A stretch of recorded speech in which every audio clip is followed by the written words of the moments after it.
Grab the tissues, folks. This wasn't the real time we're used to. This was real life. We all know Bill Maher. We know him as the sharp-tongued, unapologetic comedian who isn't afraid to ruffle feathers. Whether you love his politics or love to hate them, you expect a certain vibe when you tune in. Sarcasm, debates, political jabs, and a healthy dose of cynicism. He's the guy who laughs at the absurdity of the world. But this week, the laughter stopped, and honestly, it left us all staring at our screens with a lump in our throats. In a recent episode that is quickly making the rounds on social media, the usual banter took a sharp left turn into something incredibly raw and painfully human. Bill Maher announced what can only be described as heartbreaking news, acting as a conduit for a guest who detailed the devastating loss of a family member. It was a reminder that behind the cameras, the studio lights, and the celebrity personas, these are just people trying to navigate the messy, painful, and confusing waters of grief, just like the rest of us.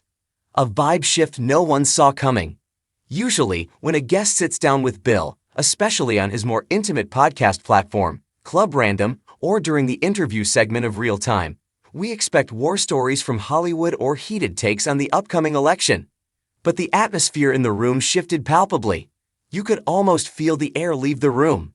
It started innocently enough. They were talking about life, legacy, and the passage of time, themes Bill loves to touch on. But then the guest, sharing a story that is unfortunately all too common for many of us, opened up about a recent, crushing loss in their immediate family. This wasn't a PR spin story. This wasn't a rehearsed anecdote for a memoir tour. This was a person whose heart was visibly breaking in real time. It's the kind of silence that screams louder than any punchline. For a minute, Bill wasn't a host. He was just a guy listening to another guy talk about the worst day of his life. The heartbreaking details. When the guest began detailing the loss, the suddenness of it, or perhaps the long, agonizing goodbye, grief strikes us all differently. The vulnerability was off the charts. They spoke about the things we're all terrified of. The phone call you never want to receive. The empty chair at the dinner table. The realization that the person who knew you best is no longer a phone call away. What struck a chord with the audience wasn't just the facts of the death, but the description of the aftermath.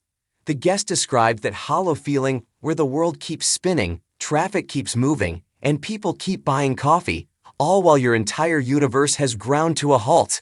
It's that relatability that hurts the most. We've all been there, or we fear the day we will be. Hearing a celebrity strip away the glamour and admit, "I am not okay," is a powerful thing. It validates our own pain. It reminds us that money and fame don't build a wall against tragedy. Bill Maher, the unexpected source of comfort. Here is where the story gets interesting and, frankly, a little touching. Bill Maher is not exactly known for his warm and fuzzy bedside manner. He's a logician. He's a cynic. But in this moment, we saw the mask slip. Instead of cracking a joke to break the tension, which is a classic comedian defense mechanism, Bill leaned in. He listened. He didn't try to fix it.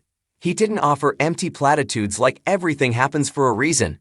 Don't you just hate that? He simply acknowledged the horror of it.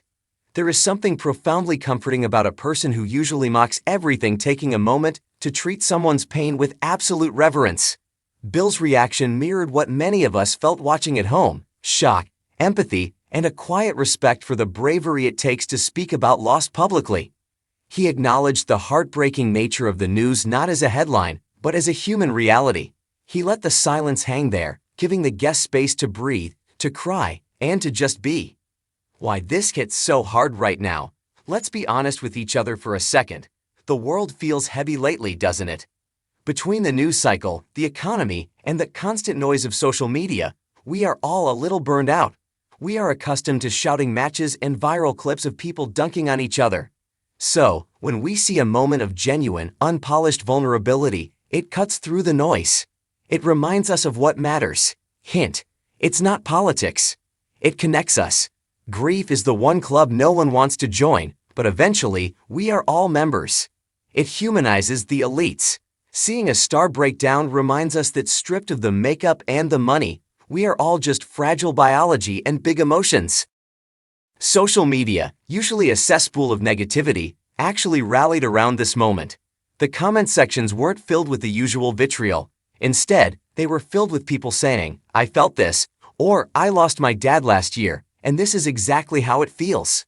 It became a digital support group, sparked by a conversation on a show that is usually about division. The lesson on grief. If there is a takeaway from this tear-jerker of a segment, it's about the power of talking about it. Too often, we are told to move on or stay strong. But watching this guest detail the loss of their family member and watching Bill Maher hold space for that pain taught us that it is okay to not be okay. It's okay to admit that you're heartbroken. It's okay to let the grief interrupt the show. The guest described the family member not as a saint, but as a person, flawed, funny, and deeply loved. And in doing so, they kept that person's memory alive. As they say, grief is just love with nowhere to go. In that interview, the love found somewhere to go. It went out to the millions of people watching. Final thoughts. Hug your loved ones. We tune into Bill Maher for a laugh, or maybe to get angry at a political take. We don't tune in to cry. But this week, we did. This segment was a gut check. It was a reminder that life is incredibly fragile. One minute you are planning your week, and the next, everything has changed. So, if you're reading this, take a second. Text your mom. Call your brother. Hug your kids a little tighter before they run off to school. Forgive that petty grudge that seems so important but really isn't. Celebrity news is usually fluff, it's distractions. But sometimes it's a mirror. And this week, looking into that mirror was heartbreaking, but it was also a beautiful reminder of our shared humanity. We're sending our thoughts to the guest and their family, and honestly, we're sending a little nod of respect to Bill Maher for showing us that even the toughest critics have a heart.